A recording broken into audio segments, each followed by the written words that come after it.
The Texas power grid handled last week's Arctic blast, but last week pales in comparison to last year.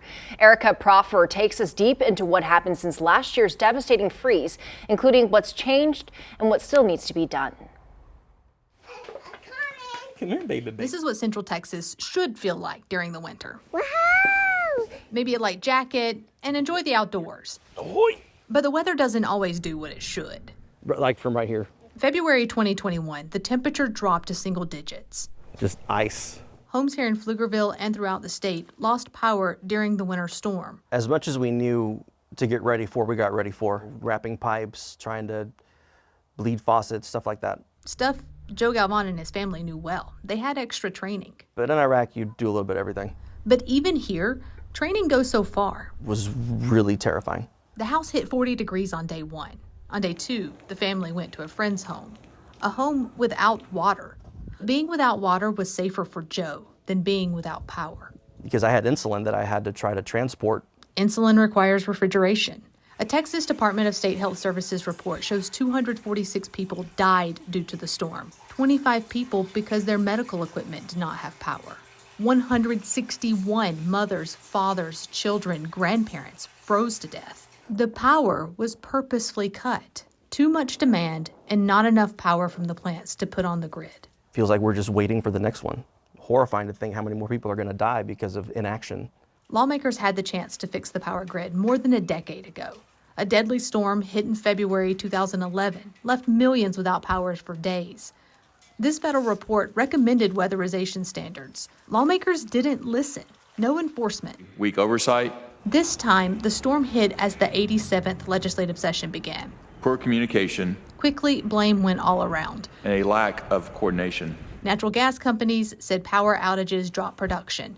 Power producers said natural gas didn't deliver the needed supply. They're both right. The system we have to be without power for such an extended period of time is unacceptable. The Texas Railroad Commission regulates natural gas producers, pipelines, and processors. The Public Utility Commission regulates power plants, transmission lines, local distributors, and retailers. They're supposed to work hand in hand. Do you think Texans deserve an apology from the Public Utility Commission? The fact that you're hesitating. Lawmakers pressed PUC for answers. Texans suffered through this event. Bill Magnus was president for the Electric Reliability Council of Texas at the time, ERCOT. It's unacceptable. It was his job to manage the grid. He told lawmakers Texas was 4 minutes, 37 seconds away from catastrophic blackout, meaning no power anywhere for weeks. Demand that was skyrocketing at the same time that supply was going down the hill. First, gas well heads froze. Then clouds and snow crippled solar. Wind turbines froze. And when power plants went down, the natural gas side took another crippling blow. Same 2011 problems, left unfixed for a decade.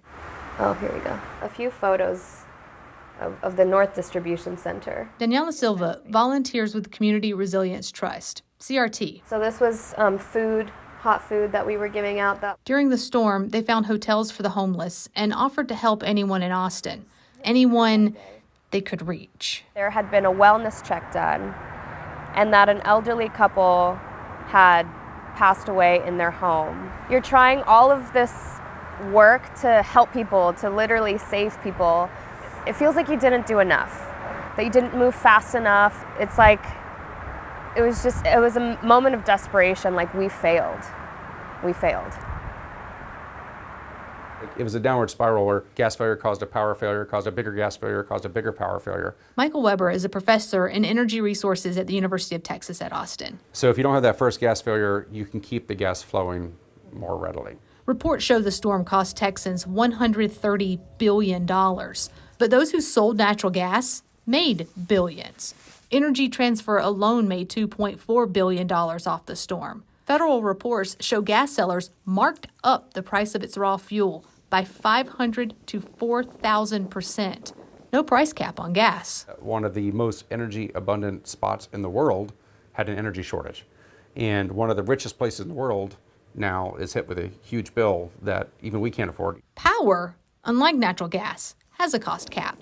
But because of the high gas price, ERCOT allowed that power to sell at the max, $9,000 per megawatt hour. It was an incentive to get power on the grid. When the blackout stopped, ERCOT still allowed that max charge to stay for an extra day and a half. $16 billion on the backs of anyone who pays an electric bill. We got to change the way we look and we think about these things. Craig Nazer with the Sierra Club Lone Star chapter wanted lawmakers to prioritize energy efficiency, keep costs low. The extremes both ways are going to get wider. So even though as the temperature gets hotter, cold spells are going to get colder because the extremes are getting wider. The legislature didn't cover energy efficiency, other than requiring cities to use natural gas. In all, lawmakers passed 24 laws aimed to fix power problems. They learned some ERCOT board leaders didn't even live in Texas, so now a law requires everyone on the board to be a Texas resident. Indebted utility companies can get a state-backed long-term loan instead of sending the bill straight to electricity customers. Now everyone pays over decades. Senate Bill 3 put most of the weight on PUC's shoulders. The commissioners, all new, had to write weatherization This meeting of the rules Public Utility Commission of Texas will come to order to consider and set matters. penalties for their side of power operations. We implemented more reforms in a shorter amount of time than any other grid in the U.S. We pressed PUC Chairman Peter Lake about the commission's work. The market reliability piece is being implemented over time, over the next several years. Most importantly, the operational reliability is in place now. PUC requires all power plants, transmission line operators, and utility companies to winterize, things like windbreaks and portable heaters. The natural gas side of the electric grid falls under a different agency.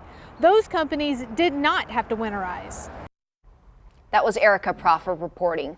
The power grid held up, as expected during last week's Arctic blast. But energy experts we talked to said that wasn't a true test, more like a quiz.